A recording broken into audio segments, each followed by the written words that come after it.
Kochi BPCL LPG bottling പ്ലാന്റിൽ ഡ്രൈവർമാർ പണിമുടക്കുന്നു. 7 ജില്ലകളിലേക്കുള്ള വിതരണം മുടങ്ങി. തൃശൂരിൽ കൂലിത്തർക്കത്തെ തുടർന്ന് ഡ്രൈവറെ മർദ്ദിച്ചതിൽ പ്രതിഷേധം.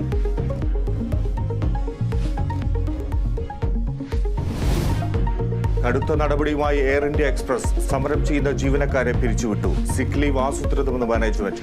തിരുവനന്തപുരത്തും കണ്ണൂരും കരിപ്പൂരും വിമാനങ്ങൾ ഇന്നും റദ്ദാക്കി. പ്രതിഷേധം തുടർന്ന് നാട്ടുകാർ.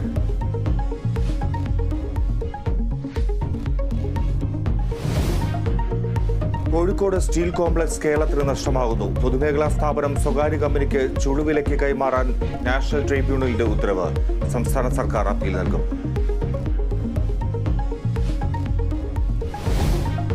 മാർ അത്തനേഷ്യസ് യോഹാന്റെ ഖബറടക്കം തിരുവല്ല ബിലീവേഴ്സ് ചർച്ച് ആസ്ഥാനത്ത്. സംസ്കാര ചടങ്ങുകൾ തീരുമാനിക്കാൻ സഭാ സിനഡ് യോഗം വൈകിട്ട്.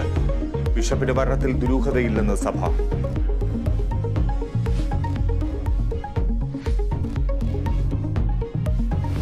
+2 VHSE പരീക്ഷാഫലം ഇന്ന് പ്രഖ്യാപിക്കും. വൈകിട്ട് 3 മണിക്ക് മന്ത്രി വി ശിവൻകുട്ടി പ്രഖ്യാപനം നടത്തും. ഫലം കാത്തിരിക്കുന്നത് 4,41,120 വിദ്യാർത്ഥികൾ. IPL ഇന്ന് പഞ്ചാബ് ബാംഗ്ലൂർ പോരാട്ടം. പ്ലേ ഓഫ് സാധ്യത നിലനിർത്താൻ ഇരു ടീമുകൾക്കും വിജയം നിർണായകം.